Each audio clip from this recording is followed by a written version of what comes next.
One afternoon in 2012, Jessica Moffitt was helping her grieving mother clean out a wardrobe. Tucked away under a mountain of belongings, Jessica found a small, hidden box filled with old family photographs.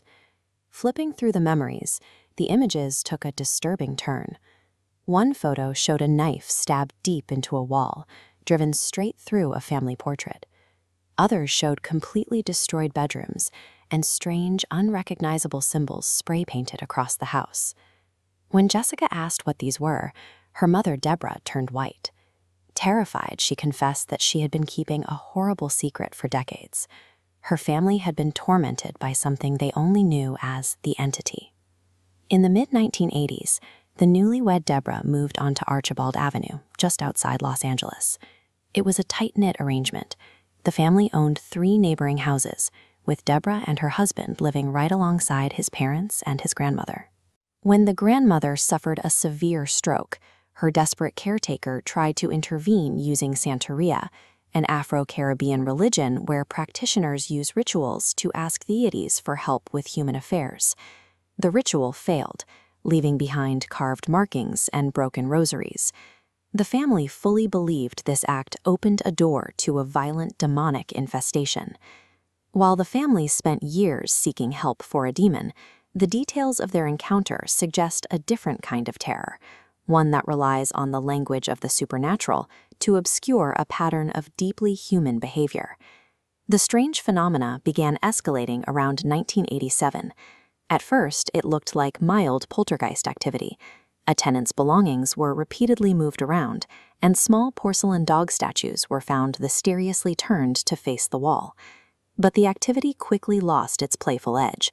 The violence sharply pivoted to exclusively target one person, Lee, the deeply religious matriarch of the family. The attacks on Lee were incredibly specific and deeply psychological. She would pull back her covers to find 6 knives tucked into her mattress. The head of her personal statue of Jesus was repeatedly snapped off.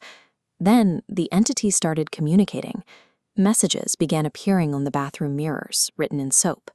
They started with commands like, "Talk to me," before devolving into direct threats.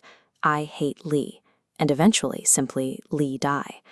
These events lacked the chaotic randomness of a typical haunting.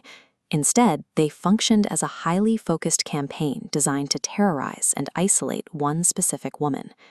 Desperate for help, the family brought in a revolving door of experts. They invited psychics, Native American shamans, and eventually the famous demonologists Ed and Lorraine Warren. Through these investigators, the entity supposedly communicated an elaborate backstory. It claimed it had a right to be there, citing a 17th century blood debt that Lee owed from a past life as a French nun. However, certain details of the haunting appeared grounded in the household itself.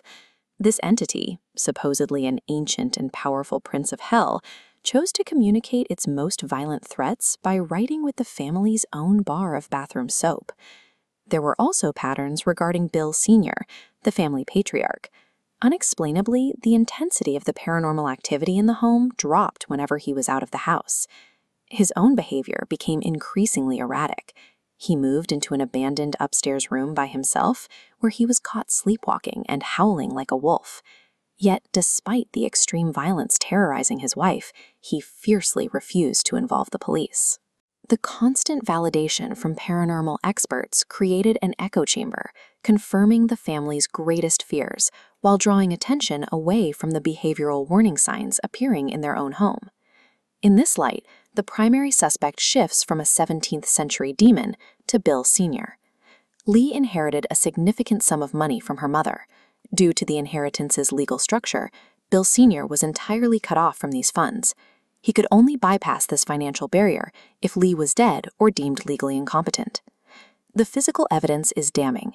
Deborah eventually caught Bill Sr. in the bathroom with his hands covered in the exact same soap used to write the demonic mirror messages. He was using the manufactured haunting to try and convince doctors that his wife was insane and hallucinating. His ultimate goal was to have her permanently institutionalized, giving him control over her assets. The outcome confirms the source of the terror. The moment Lee and Bill Sr. divorced and he moved out of the home, the violent paranormal phenomena vanished and never returned. The Moffitt case illustrates how the language and imagery of a haunting can be used to isolate a victim, turning the house itself into a weapon of control. It is a reminder that the most dangerous entities are often the ones we invite through the front door.